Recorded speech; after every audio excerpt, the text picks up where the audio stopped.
Welcome to Forum 360, the show with local view but a global outlook. I'm Sally Henning. Today we're chatting about the importance of preschool, the top reasons that preschool is important for children, and critically, the important or fun things that parents can do to help their children succeed. Our guest today is Rabbi Yaakov Yisroal Jacobs, who is the Director of Child Development at Torah Nursery in South Euclid, Ohio. Welcome to Forum 360. Thank you. It's so nice to be with you. So, Rabbi Jacobs, we're talking today about the importance of preschool. And our audience should know that you have a wide variety of experience in education, not just at preschool, but also with high school students and post-high school children who have perhaps behavioral issues or the like, and also with preschool. But what is it about preschool that made you decide to make that a career, to be involved with it? So when I get asked this question, I like to tell people this story. There was once a young parents who just had a new baby, and they came to a wise man, and they said, please give us some advice of how we can raise our child so he'll grow up to be a good child and a good member of society. And the wise man said to them, you've come to me 9 months too late. Education, the future of how the child is going to be, really starts from the moment they're conceived. And especially once the child is born, every single step of how they're educated will affect what they will ultimately turn into. And scientists have studied, and much research has gone into the fact that in the first 5 years of a child's development is really the most crucial time, and it forms how they are going to turn out when they get older. So in my experience that I've worked with troubled youth in their teenage years and post-high school students, and when I realized that if we really want to get to the core of the issue, start when they're just born. So being involved in preschool, I feel really gives me the opportunity to kind of tackle it at its core. So what are, from those lessons that you learn working with perhaps troubled youth, what are some of the important reasons for children to go to preschool? So preschool, first of all, it offers a child a good social environment. And if the preschool is run well and its goals and values are in order, then it will help the child to develop the tools that they will need in the future for their social interactions, with their societal interactions.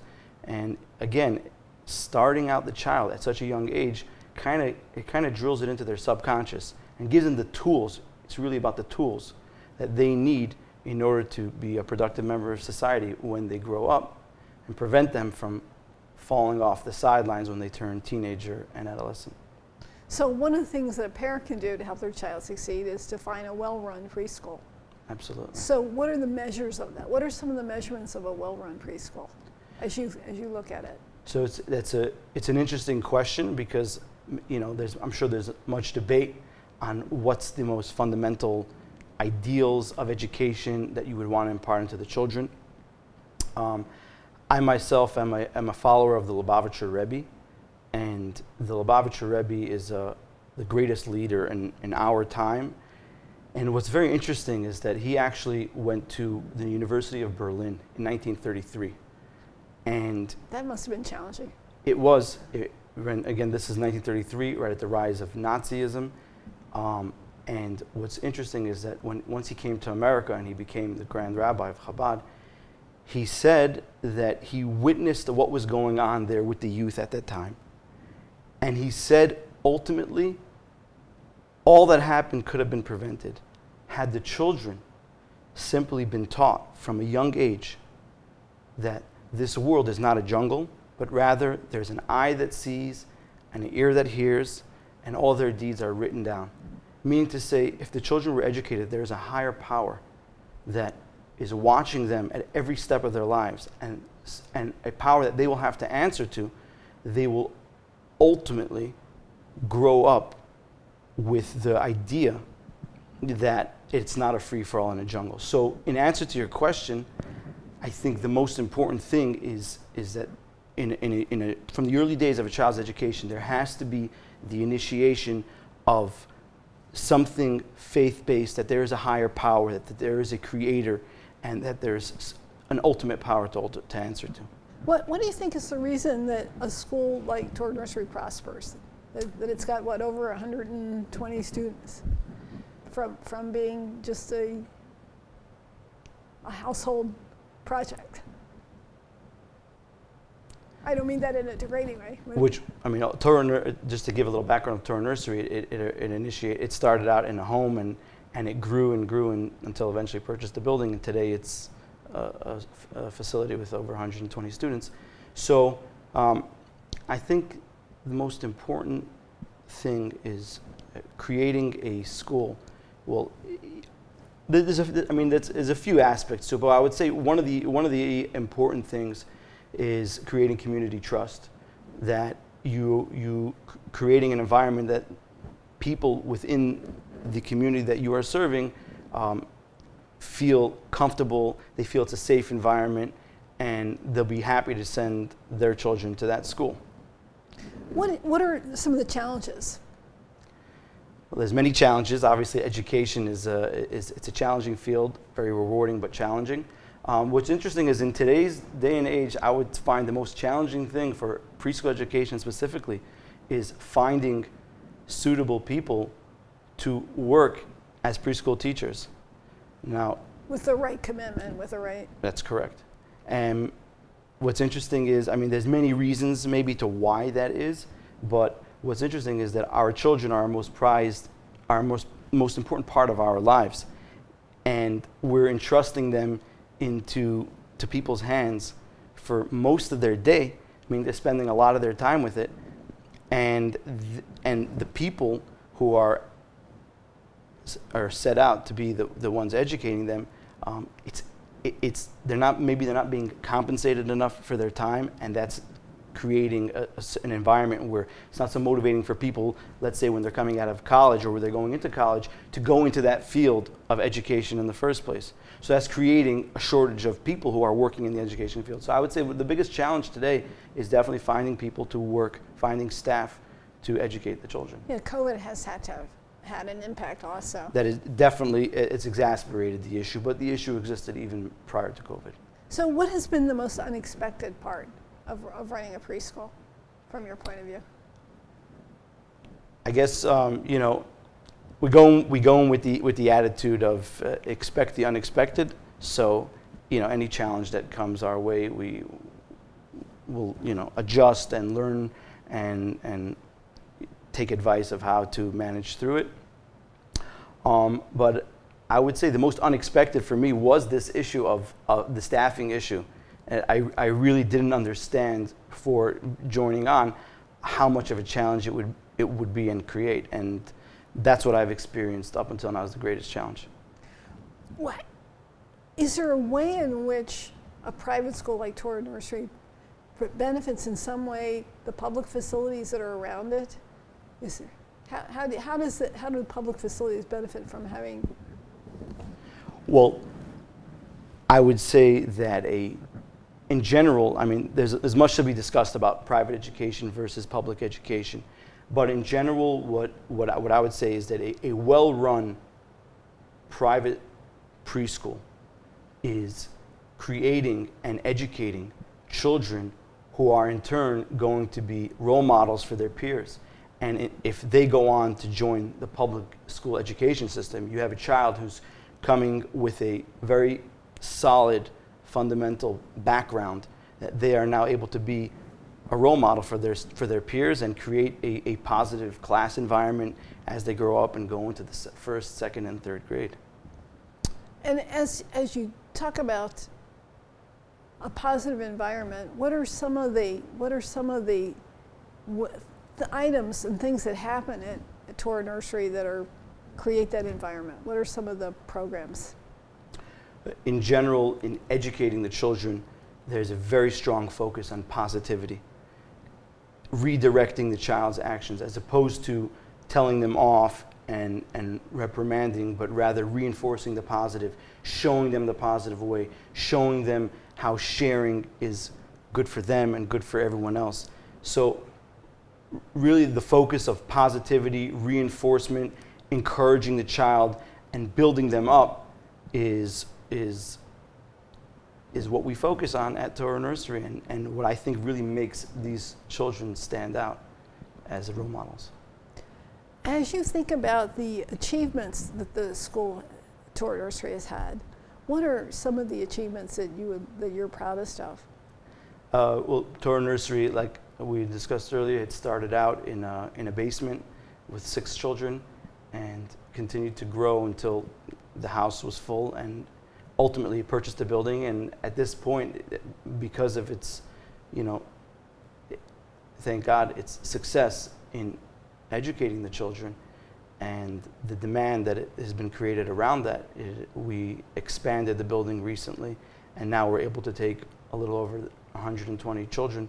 So I would say that's a big milestone that we have achieved. Yeah, provided you can find the staffing that are at the appropriate level. What type of training do you have to provide? What type of training do teachers have to? Well, first of all, we're star rated in the Ohio Step Up to Quality program, and we are a licensed daycare. So there's much training that every single teacher is mandated by the state to go through. In addition to that, many of the teachers at our facility today have gone through post-high school programs where they were taught preschool, specifically preschool education. Many of them have higher degrees in education as well, which is not a requirement, but many have on their own done that. So the training for the staff members is up to a very high standard, and they are constantly going through more training every single year and periodically throughout the year. You've been tuned into Forum 360. Our special guest today is Rabbi Yaakov Yisroal Jacobs, and he's talking today about the importance of preschool education.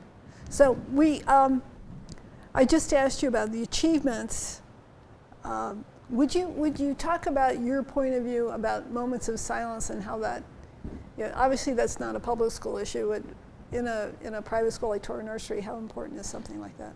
So it's very interesting because our country, the United States of America, was founded by pioneers who were really seeking religious freedom.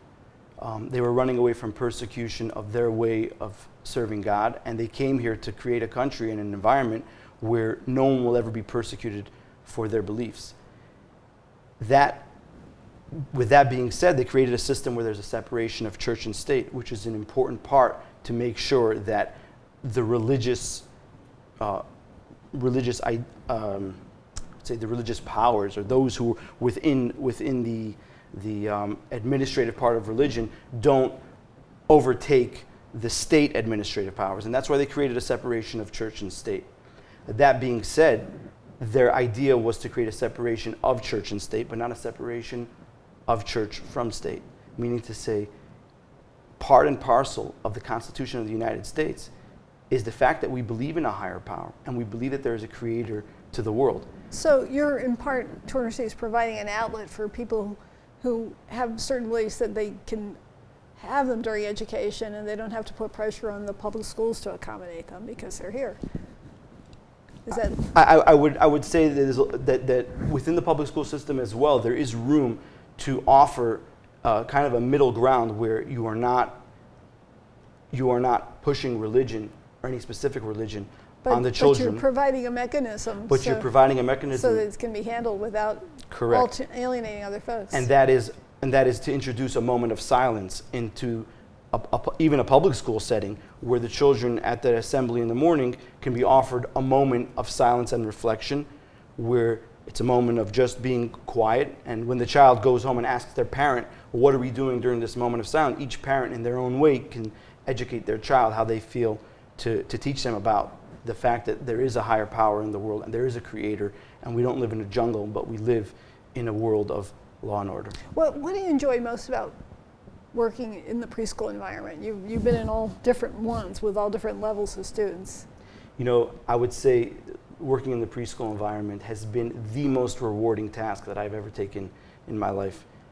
Children at such a young age are so pure, and when you see them acting in a positive way, and when you see them speaking in a positive way, the joy that it creates is unbelievable. You can't really describe it. It's extremely rewarding to be working in education, and the message that I would give to anyone who's thinking about it, either they're, you know, a senior in high school or in college, is that taking on a role in early childhood development will be the most rewarding task that you will ever take in your life, and it is worth it. And I would just strongly encourage anyone who's even thinking of possibly going into this field to definitely pursue it. So we were talking before about things that parents can do to help their children to be successful when they're in school. So what are some other things that parents can do to reinforce the success of their children?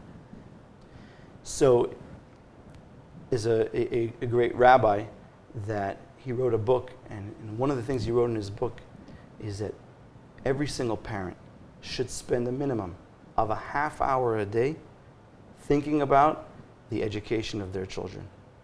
As a parent, one of the greatest, I would say the greatest accomplishment that we can do is to bring children into the world and to educate them as good members of society. And the only way that we're going to succeed at that is to put that as our main focus in our lives, and to think about it at least a half hour a day.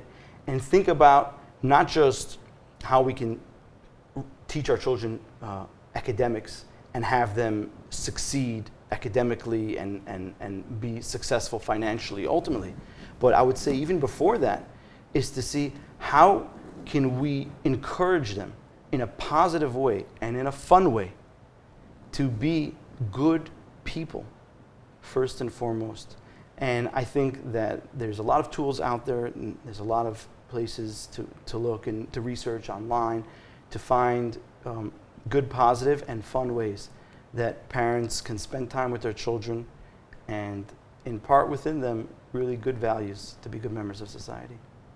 So how does a school like Torah Nursery communicate with parents the things that parents, I mean, it's one thing to be working with the children every day and to have games and functions and educational tools with the children, but how do you motivate parents to become part of the teaching circle? Is that the right word? Yeah, it's a very interesting question, because what we find very commonly is that a lot of the parents that are sending their children to Torah Nursery are highly motivated in the education of their children. So very often the parents are taking initiative in talking to us about concerns that they have about their education. They're ahead of you. They're ahead of the story. They're ahead of the story, and because they're concerned parents, especially seeing, you know, society around us and the many, you know, disturbances and kind of confusions that are going on in the world today, the parents are very often taking initiative and asking what they can do and how they can be involved. But in addition to that, we, you know, on a weekly, we send home newsletters to the parents, which shows them pretty detailed what they've learned and what we're focusing on and what their children are learning. So the communication lines with parents in general are very open, with the teachers, with the administrative staff, and thank God it's a very positive working environment. So what are some of the other achievements of Torah Nursery that you'd like to think about or like to plan for the future? What are you proudest of? It's pretty amazing. Torah Nursery has been around for over 20 years, and to see some of the people who started out as little children, some of them as young as 6 weeks old, who are today graduated in college, starting businesses, growing to really be great members of society, it gives a sense of accomplishment that, hey, this institution started them out, gave them the tools that they need when they were just a young little seedling. And today it's grown and prospered and blossomed into a beautiful tree. there's a very strong point that we live with in Torah Nursery, and that is that every child is like a seed. So if you take a plant and you make and you alter the plant just a little bit once it's already a grown plant, it'll affect it, but not so strongly. But if you take a seed, and if there was to, God forbid, be just a little scratch on the seed, the entire tree will grow crooked. So the fact that we have the children in our institution at such a young, vulnerable age, where every little bit of information that we give them has such a strong impact on the rest of their lives, it gives us an awesome sense of responsibility, and it's a great feeling of achievement when you do see a child go through the entire system and grow up to be a great member of society. Looking towards our future, like we said, we just expanded about a year ago, and we already have a waiting list for more students. So we are already in the planning stages of stage 2 of our expansion, where we'll be able to accommodate approximately another 50 students. And we're looking forward towards that within the near future. That's a big percentage of growth. It is. So as you think about being there at Torah Nursery and at preschool, and we've talked about the significant challenges, what are some of the unexpected things that have happened there? That you, other than staffing issues, what are some of the other unexpected things that occurred?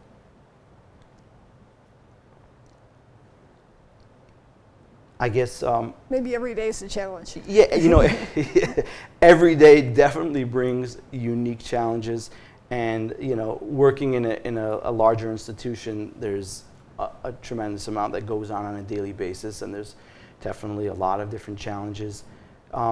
What I found unique is that very very often, as a parent myself, you see a child, they grow up, you assume everything is just going to be kind of one after another, but then into the mix you start to see there's children with special needs. And what's interesting is that some of the special needs children, they don't actually, when they're born, it's not recognized that they have special needs.